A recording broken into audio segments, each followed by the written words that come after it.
a very special guest on the line, Mr. Larry McMillan, esteemed author. And I think Frankie Walsh said it was the Bible of the SIBO floor back in the day. It really was. Yeah. Larry, how you doing this morning? I'm good. How are you guys? Fantastic. Good to see you again. As we talked about for air, I remember meeting you once, 2019. We did a seminar together for TradeStation. So good to see you again, sir. Good to see you. Yeah, it's been a crazy couple of days in the market here. Of course, everyone was waiting on NVIDIA earnings, and we're seeing the fruits of the NVIDIA labor with Emini's up 40, Nasdaq up 300. How are you seeing this market? Are you believing in this strength, or you think we might fade from here?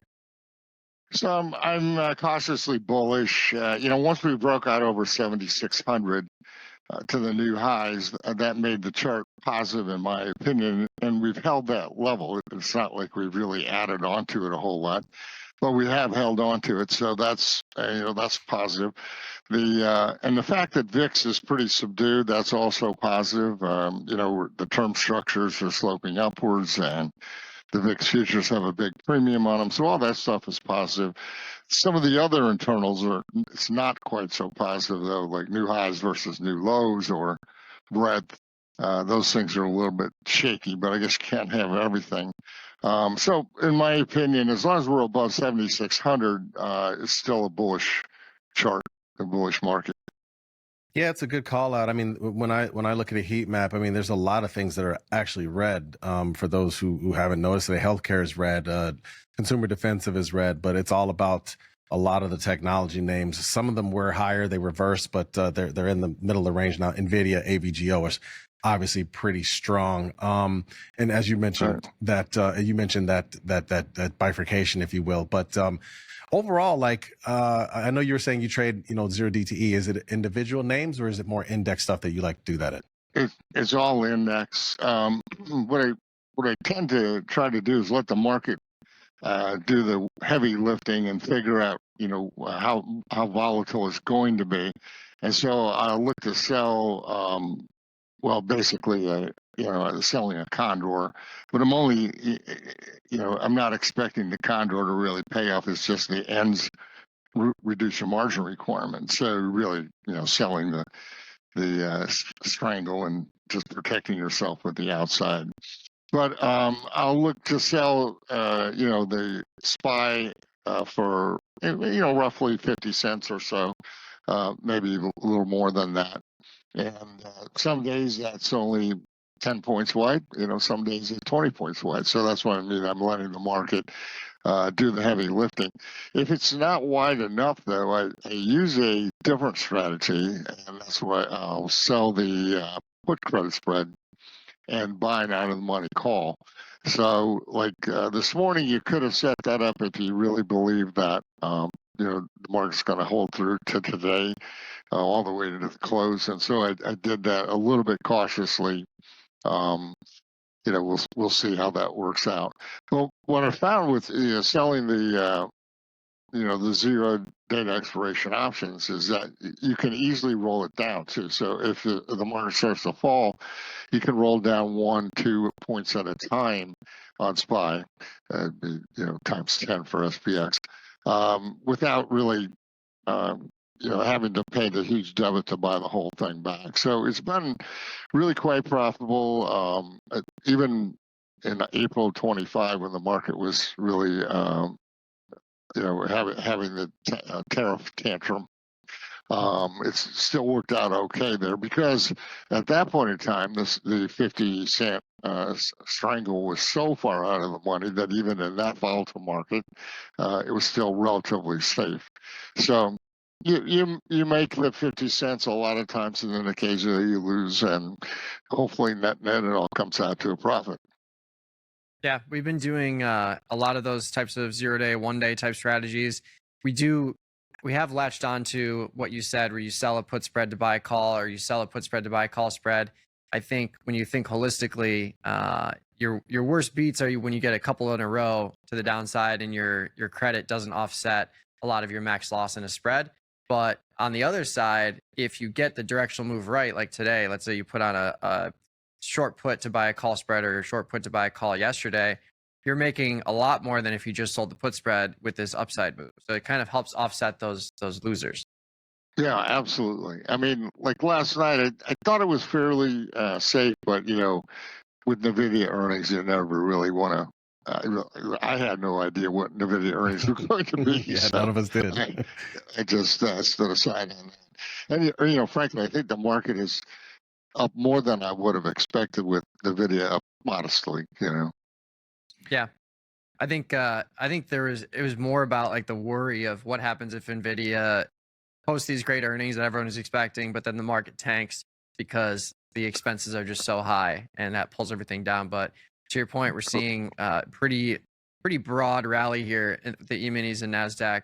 Now the Dow and the Russell. The Dow and the Russell were red all morning, and that kind of gave me pause to place any more big bullish upside trades. But we're seeing the strength so far.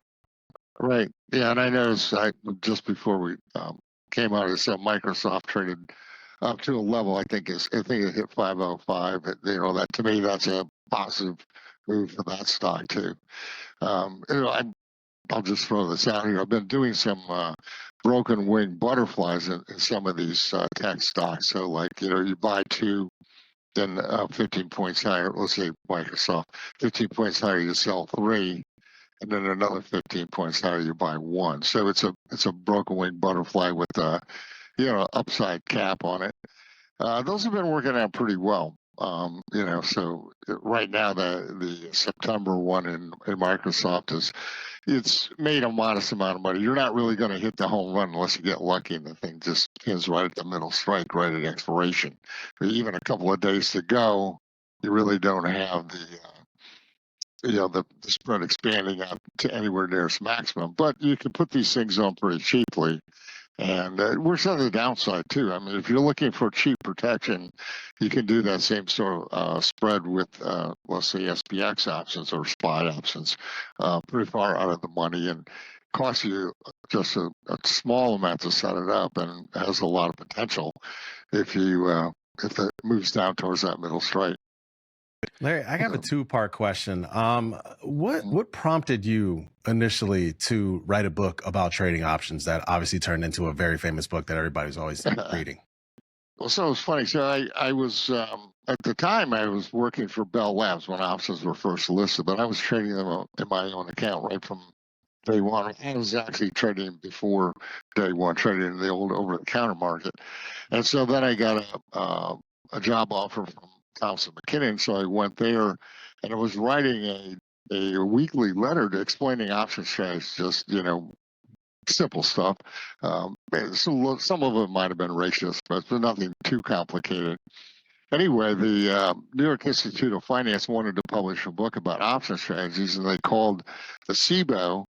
And the SIBO said, well, there's this guy over at Thompson McKinnon's writing about strategies. Maybe you want to talk to him. So they called me, and that's how the book got started. That was in like 1978, I think. Yeah, it sounds like a beautiful accident, like a lot of interesting things in life. Right, exactly. And then my second question is like, have you traded for a while? I mean, we're at a crossroads as far as our trading career. I've been like 20, you've been like 10, 15. And I'm just curious. I mean, I have changed a lot of the way that I trade. I would only imagine you have too over time. How has that changed? How are you different from 10 years ago, 20, 30 years ago? Right. So I think I'm trading less names and bigger size now. I think one of the I've always been able, I think with options, it's pretty easy to cut your losses, whatever you pay for a call, that's it, and let your profits run. I tend to roll a lot more often than I used to, though. So if let's say I'm in Microsoft and it goes up 10 or 15 points, I'll roll my calls up to their next strike. It just takes out a lot of the worry of the trading. So I'd say I'm trading, more size in fewer names and rolling more often than I used to. I also used to depend a lot on just selling outright naked options. I do that some, but now I've reduced it to like maybe condors or, on 0-day expiration, not taking, let's say, large positions in gold options or something like that. Yeah, I bet you never saw volume getting to the levels that we have now, huh? I know. That's amazing, right? Yeah, from the first days when it was 800 contracts or whatever it was. I love it. I love it. Well, Larry, appreciate your time. You are a legend of the space. Optionstrategist.com, best place for people to find you. Yeah, absolutely. And let me just throw one other thing. You know, I'm still trading. I think it's fun. It's not work at all for me, so that's why I'm still doing it. I love it. Awesome. I love it. That's living the dream right there. Yeah, it is. It really is. Larry, thanks for coming on. Have a great rest of your day.